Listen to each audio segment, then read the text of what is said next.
saya ngelihat kursi roda, ya itu jadi trauma saya tuh langsung, aduh inget banget itu. Jadi tiap nyebrang ke antara kamar saya ke kamar orang tua tuh, saya selalu kayak nengok-nengok ke belakang terus, diikutin. Dan nenek itu begini gitu di kursinya, rodanya tuh iya, ngejar berarti dia ya. ngejar. Kayak itu pernah juga tuh di tol BSD juga itu. Tiba-tiba mereka tuh kayak ketabrak tapi dia nempel di kaca. Itu tuh namanya merinding ya, saya bener astagfirullahaladzim. Dan biasa yang udah kan mereka ketabrak itu ya udah hilang aja gitu. Ini enggak, ini nempel di kaca bener. Ngeliat di sebelah itu saya langsung astagfirullahaladzim. Ada nenek-nenek duduk di belakang, ya ibu-ibu nggak nenek-nenek banget sih, ibu-ibu tuh duduk di belakang kursi mobil.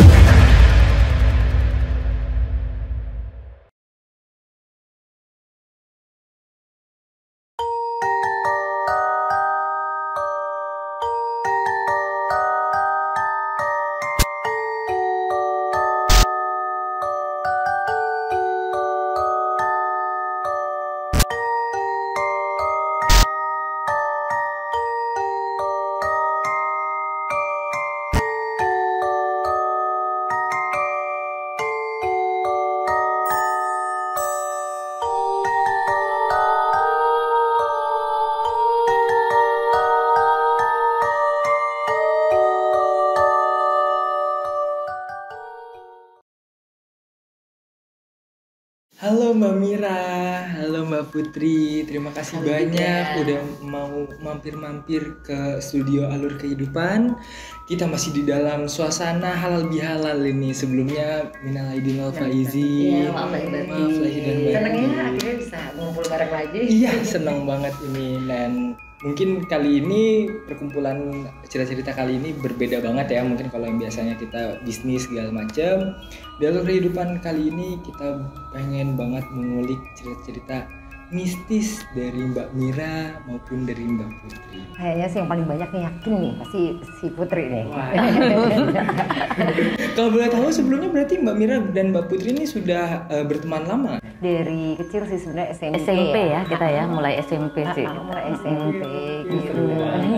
Iya. Berarti langsung aja deh kita langsung dengerin kisah-kisah misteri dari Mbak Putri terlebih dahulu. Ya, waktu itu dimulai waktu saya SMP.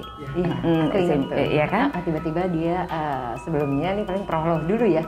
Jadi kita tuh waktu satu SMP awalnya tuh dia orangnya tuh fun banget gitu kan. Terus diajak apa-apa juga sama gilanya, makanya kita the reason kenapa kita jadi cocok kayak gitu kan. Cuma tiba-tiba mendadak sakit ya. Sakit tuh yang udah ke dokter kemana-mana tuh nggak tahu lah, nggak ada obatnya ya. Pokoknya cuma cepat dokter pada bilangnya baik-baik aja semuanya ya. Hampir setahun ya kalau nggak salah. Iya, setahun lebih lah. Itu kalau boleh tahu bisa dijelasin nggak Mbak Putri, ketika Mbak Putri ini sakitnya apa sih Mbak? Sakitnya itu ya pokoknya tuh badan tuh sama sekali nggak bisa disentuh, nggak bisa apa. Pokoknya nyeri banget lah kayak gitu, sampai udah berobat kemana-mana ke ahli, ya macam-macam lah ya. Semuanya tuh bolak-balik lab ke apa.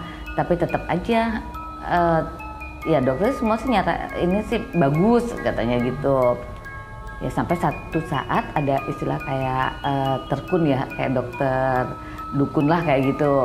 Waktu itu di daerah Kebayoran dan Mawangsa situ. Nah berobat ke sana, mereka cuma bilang, wah ini nih nanti kamu bakal bisa aja, dia bilang gitu ya. Saya juga nggak ngerti bisa apa kayak gitu kan. Ya udah, pokoknya bakal bisa, ntar juga udah nggak lama sembuh katanya gitu. Nah udah alhamdulillah setelah memang sih nggak berapa lama lah, 2 bulan lah kali ya, itu sembuh berangsur-angsur. Tapi ya itulah awal mulanya tuh. Jadi waktu itu di kamar, dari kamar saya juga ya ngelihat macam-macam lah ya kan, udah ngeliat macam-macam. Terusnya antara kamar saya ke kamar orang tua saya tuh agak jauh kebetulan. Nah tiap jalan situ, nah inilah yang saya bener-bener sampai sekarang tuh saya trauma banget sama yang namanya kursi roda.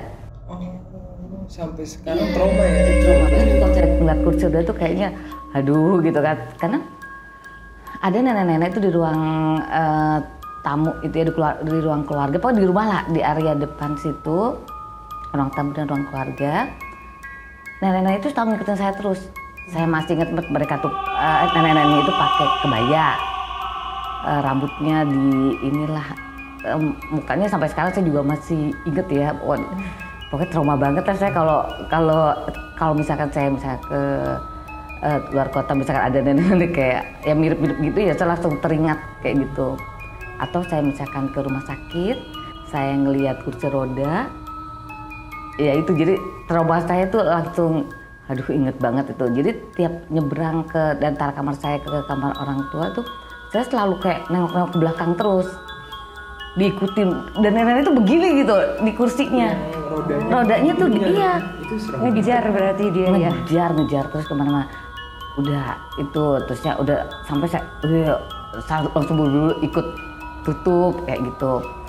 Nah dari situ makanya waktu itu langsung tiba-tiba pendiam banget kan, karena saya kita begitu, ayo dong apa sih ya, kita gila-gilaan lah kan, suka bercanda lah apa, tapi saya akhirnya diem karena apa?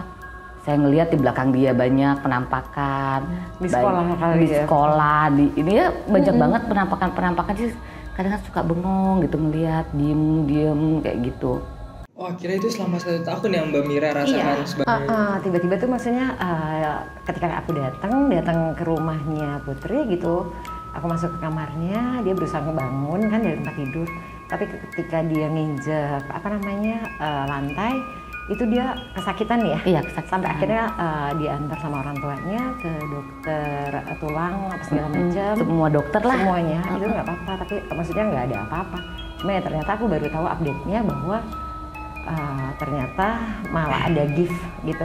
Jadi akan ada gift, tapi ya memang mungkin melalui proses ujian itu ya Kak ya, selama 1 tahun itu Putri itu kayak gitu. Jadi kemana-mana juga didorong ya. Iya. Walaupun bukan pakai kursi roda, jangan sampai gitu. Tapi awalnya sih jadi kayak pribadi yang autis gitu, maksudnya tapi benar-benar jadi bukan pribadi Putri sebenarnya awal-awalnya. Tapi ternyata ketika pada saat itu aku sempat nanya, kenapa sih kok ngeliat ke kiri ke kanan ke belakang kayak bengong kok. Ternyata itu jadi proses pertama kali beliau ngelihat ya alam lain lah ya. Berarti secara tidak langsung kan kita masih belum ngasih tahu ke alur kehidupan bahwasanya yang Mbak Putri alami ini sakit yang tidak relevan. Ternyata sakit ini yang membuat Mbak Putri awal mula menjadi bisa ngelihat atau bisa disebut indigo ya Mbak ya. Mungkin kali ya. Sampai akhirnya dari sakit ini benar-benar Mbak langsung kebuka semua Mbak, beda banget. Iya, maksudnya ya jadi saya inilah bisa ngelihat kayak makhluk lain kayak gitu. Bisa dijelaskan nggak sih Mbak perbedaan yang sangat signifikan? Berarti kan pada saat itu Mbak Putri kan kelas 1 SMP kan sudah sadar lah, maksudnya sudah melek mata, oke, asik punya teman segala macam seperti Mbak Mira segala macam ya kan. Sampai akhirnya Mbak Putri juga di fase yang peralihan dari yang orang normal pada umumnya, terus langsung diberikan indera keenam. Itu yang apa yang Mbak Putri rasakan banget tuh? Ya awalnya sih karena suka bingung juga kalau misalkan nyupir gitu kan, kadang tiba-tiba ngerem mendadak kayak gitu. Karena waktu itu belum tahu kan ini orang bener atau bukan. Terus kayak jalan di Sudirman itu kan banyak banget kan, saya lihat tuh kiri kanan tuh orang-orang diri yang nyebrang, yang gelantungan lah kayak apa kayak gitu. Awal mulanya ya masih suka ngerem mendadak gitu juga sih, ya buat bahaya sebenarnya kan. Tapi lama-lama ya udahlah, kalau ya mau ketabrak-tabrak lah gitu. Jadi ya udahlah, matilah itu kedua kali gitu. Jadi kayak gitu. Kalau misalnya aku mau nanya nih ke Mbak Putri sendiri, karena kan kalau misalnya ini mungkin kita penasaran ya sesama ini ya Mbak Mira, kan kita sama-sama orang normal nih pada umumnya, kita nggak bisa melihat yang makhluk ya. Nah, Mbak Putri sendiri akhirnya udah bisa menyadari untuk saat ini, maksudnya kayak perbedaan, oh ini orang benar manusia sama orang yang mohon maaf maksudnya makhluk lain itu udah bisa berbeda. Udah lama sih alhamdulillah. Itu seperti apa Mbak? Maksudnya Mbak kalau dari mata Mbak ini sebenarnya perbedaannya itu apa?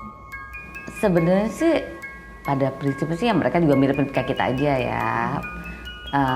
Terusnya ya, tapi memang sih ada juga sih yang mengerikan juga kayak gitu, yang apa yang sampai serem banget lah, apa juga ada kayak gitu. Berarti intinya tetap aja dong ketika di jalan cara ngebedain ini yang beneran atau enggak, dia nyebrang atau gimana tuh Mbak? Bisa? Ya bisa, lama-lama sih bisa. Tapi kadang-kadang juga kayak misalkan kayak yang di tol apa namanya BSD ya, waktu awal-awal dulu baru dibuka tuh jalan tolnya, itu saya lagi sama anak-anak ngebut kan, lagi ngebut, terus tiba-tiba tuh saya lihat di spion tuh kayak ada truk tapi itu bertanduk gitu loh. Jadi lagi ngebut tiba-tiba saya langsung sen ke kiri pelan-pelan, anak tuh kenapa mah kok ngeremnya agak-agak mendadak, itu truk kok ngebut banget gitu kan, tapi ya pas dilihat anak nggak ada mah kayak gitu.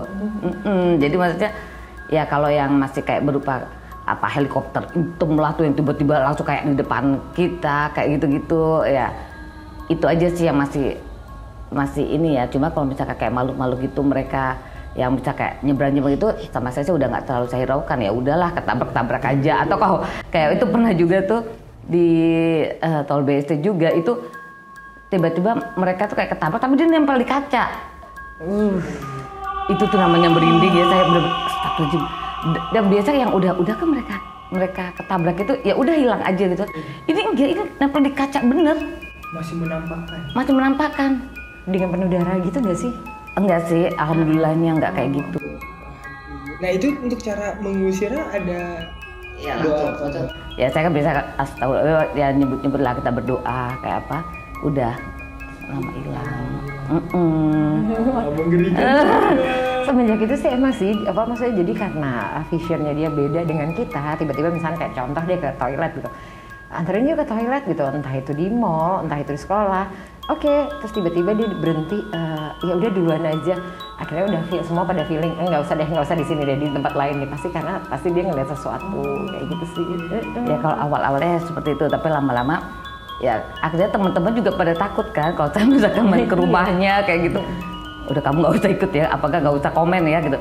Saya juga nggak mau komen karena saya juga sebenarnya kan awalnya emang orang penakut kan kayak gitu. Tapi aku ingat deh sekali waktu kamu pernah cerita, jadi kamu datang ke ini ke rumah teman kamu, terus anaknya tiba-tiba tuh marah dan nggak suka banget, itu anaknya tuh masih toddler lah, di bawah 5 tahun. Oh enggak, itu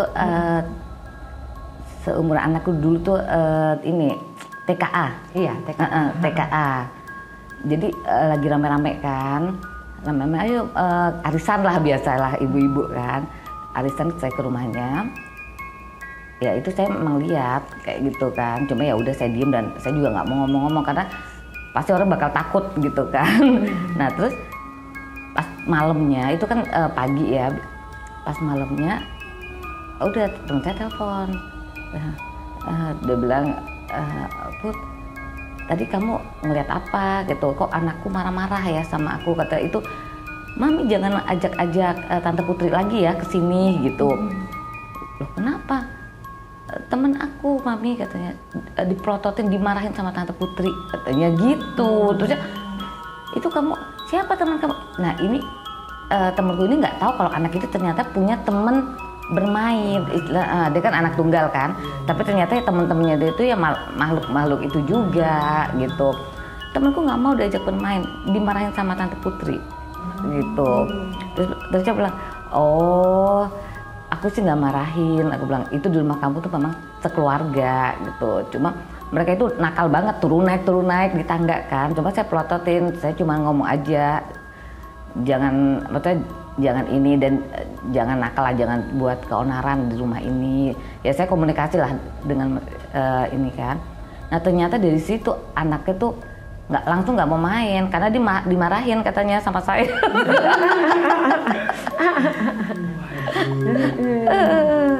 Kayak gitu sih. Terus lebih scary lagi yang pas malam-malam dia telepon. Yang perihal itu loh, yang di mobil, kamu pulang di rumah orang tua kamu, dia nggak tahu. Oh iya. Ya itu memang tuh malam Jumat, saya kebetulan dipanggil sama orang tua kan. Orang tua saya tuh rumahnya tuh di kota. Terus kamu kesini ya, tapi nggak usah sama suami katanya. Oh ya udah, saya kesana sama kakak saya. Nah kakak saya pun nggak boleh bawa suami. Udah akhirnya saya nurunin kakak saya itu di Fatmawati. Waktu itu kan ada tuh yang di pinggir jalan tuh yang apa sih, ya tempat makan recehan lah, kayak gitu kan. Nah turun dari situ memang udah malam tuh, saya lihat tuh setengah 12 malam. Nah kan pas belokan ke kiri kan Haji Nawi kan, lampu merahnya IT Fatmawati itu Haji Nawi. Itu saya lihat kan memang ada motor, terusnya ada suara handphone bunyi. Suara handphone bunyi, ya udah saya telepon kakak saya pikir kan ketinggalan kan handphonenya. Saya telepon, Mbak, telepon kamu ketinggalan ya di ini ku. Nggak ada, kata gitu. Oh mungkin kali itu motor kali gitu kan. Nah pada saat itu memang setengah 12 malam tuh udah kayaknya malam banget kan. Saya lewat Haji Nawi, udah nggak ada siapa-siapa, nggak ada motor, nggak ada mobil, tapi masih bunyi terus kayak gitu. Sebelumnya sih memang pas lagi nurunin kakak saya tuh, saya dengar ada kayak mobil, pintu mobil juga ketok, saya tutup kan. Nah pintu di belakang tuh kayak bunyi ketok kayak gitu. Iya, ada tutup lagi. Nah udah dong, saya cuma masalah telepon nih. Lalu saya ngeliat di spion, ngeliat di spion itu saya langsung astagfirullahaladzim. Ada nenek-nenek duduk di belakang, ya ibu-ibu nggak nenek-nenek banget sih, ibu-ibu tuh duduk di belakang kursi mobil. Tuh dari ujung kaca, mata kan saya juga mau ngeliat banget, saya takut apa-apa kan. Wah namanya itu kayaknya nafas tuh cuma sampai di leher tau nggak? Gila. Langsung lemes-lemesnya. Langsung astagfirullahaladzim, saya telepon lah ibu saya kan. Bu, temen aku ya gitu. Kenapa? Nih aku diikutin nih gitu. Kamu dibilang siapa polisi ya? Panggil polisi aja, takutnya kan maling kan. Apa ya penjahat lah motor itu. Bukan, diikutin setan. Saya bilang gitu. Itu di belakang persis. Belakang persis mobil. Di dalam kursi penumpang berarti kan? Iya. Itu berarti Mbak Putri ngeliat dari yang kaca setengah ya, Mbak? Iya, kaca tengah spion itu. Saya langsung antara nafas sama gemeteran namanya, walaupun saya sering ngeliat tapi ya nggak segitu juga kali ya kan. Itu jelas Put. Ya, itu bukan jelas lagi, itu benar-benar kayak orang, kayak kalau kita ngeliat ada orang duduk. Itu sosoknya benar-benar nenek-nenek berarti, Mbak? Apa pada saat itu? Iya, bukan nenek-nenek yang seperti yang itu, kalau itu nenek-nenek beneran kan. Kalau ini ya kayak, ya maksudnya dandanan biasa tapi maksud udah berumur lah ya. Oh, kayak gitu. Itu tuh sampai kan rumah saya kebetulan kan di Bintaro kan, dari Haji Nawi, terus saya telepon terus kan ngomong, Bu, jadi masih ada nggak? Masih ada kamu baca ini ya, baca doa? Iya masih, tapi saya udah nggak berani ngeliat, cuma saya kan tahu dong, merasakan ada gitu kan. Sampai di jembatan tol Bintaro, tol layang, ya kan? Underpass ya? Deplu ya? Underpass Deplu. Nah di situ baru pintu mobil kan ke ini. Oh berarti numpang, benar-benar numpang dari Haji Nawi sampai ke Underpass Deplu. Wow. Iya, Tapi itu nggak ada, Mbak Putri nggak ada mencoba kayak ngusir dulu gitu apa? Ya saya udah langsung langsung telepon. Yang benar kita ngobrol kan, ya udah mau numpang silakan, tapi jangan, dalam hati saya jangan cekek saya. Baiknya sih tuh kalau kayak gitu Put, kan maksudnya kebetulan kamu kan emang yang punya vision kayak gitu kan, dan kita kan orang normal. Jadi penasaran ya, baiknya kalau misalnya kayak gitu kita tuh mendingan ajak mereka ngobrol, atau lebih marah, atau baca doa, atau gimana? Kalau misalkan saya lagi kuat, itu ya saya bisa ajak ngobrol, kayak gitu. Tapi kan ada di saat kita lagi lemah kan, energi kita kan. Iya. Nah itu saya mendingan saya melakukan sesuatu malas gitu loh. Tapi kalau misalkan energi saya lagi bagus, saya ajak ngobrol. Maunya apa, kayak mana, kayak gitu. Kayak waktu itu kan pernah juga kan yang di rumah kamu. Itu sadis sih. Jadi pernah satu kali kita tuh tinggal di Cirende. Nah kebetulan daerah sana tuh pernah ada satu kejadian besar deh gitu. Ini di rumah Mbak Mira. Iya, kejadiannya dulu. Nah awal-awal tinggal di sana itu apa namanya? Jadi ada kamar, kita tuh ada kamar 2 di awalnya ya. Tapi sebelah kamar tuh kayak ada yang ngebersihin terus. Oh, ada suara. Ada suara, itu baru pindah kan, baru pindah. Terus ada apa namanya? Suara kayak ada aktivitas terus tuh di dalam kamar itu. Terus akhirnya kita masih ignore lah ya. Sampai sekali waktu anak saya, suami saya, terus ada temen juga yang nginep, itu selalu rep-repan ya, kayak ditiban terus. Udah mulai nggak percaya dong gitu kan, maksudnya ini kayak ada sesuatu nggak, tapi ya udahlah kita baca-baca aja. Setelah baca-baca sih udah normal ya. Sekali waktu suami saya tuh beli mobil gitu kan. Nah kebetulan mobil yang dibeli itu bukan mobil baru tapi mobil tangan kedua. Nah tiba-tiba semenjak mobil itu akhirnya jadi itu aktif lagi, terulang lagi tuh rep-repan satu rumah apa segala macam. Terus udah gitu ketika semua pada ada aktivitas, saya pas kebetulan libur lagi nggak kerja, saya masak. Pada saat itu cuma pembantu pulang pergi aja, itu kan tahun 2000 berapa lah gitu. Terus akhirnya karena saya masak sendiri itu sebenarnya setengah 12 siang kok, jendela kebuka apa segala macam yang udah nggak mungkin. Tiba-tiba ada gitar anak saya itu tahu-tahu bunyi sendiri, jerejeng gitu. Error kan, dan karena aku penakut, tapi akhirnya apa sih efeknya? Aku cuma datang ke gitar tersebut dan aku marah, aku bilang jangan pernah ganggu. Terus akhirnya kayak seolah-olah saya ngegentak gitu. Saya cuma kayak pengen nunjukin, saya nggak takut, padahal sebenarnya sumpah saya takut banget gitu.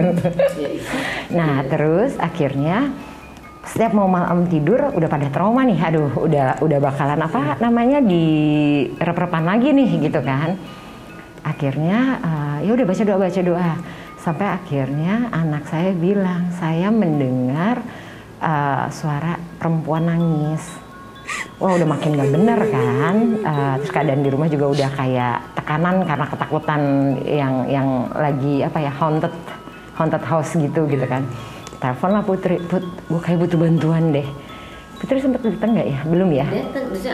Oh iya. Ada teman kamu juga kan pesen terus aplikasi. Nah, biasanya kalau aplikasi itu kan posisinya kan di tempatnya kita kan. Kalau ini posisinya di itu kan? Di Yang di Kemang itu loh. Kuburan apa namanya? Daerah Kemang tuh Jeruk Purut. Iya. Jadi dia loh kok daerah lo Jeruk Purut sih gitu kan? Aku coba pakai aku punya aplikasi sama. Di Cirende. Aku iya. Terus akhirnya aku coba juga posisi saat ini aku di mana, di Jeruk Purut juga. Akhirnya jadi udah berkali-kali ya, udah berapa hari ya? Udah berapa hari akhirnya aku minta tolong lagi. Mbak Putri datang ya nggak salah ya ke sana. Datang. Terus cuma syaratnya waktu itu kemarin garam aja ya?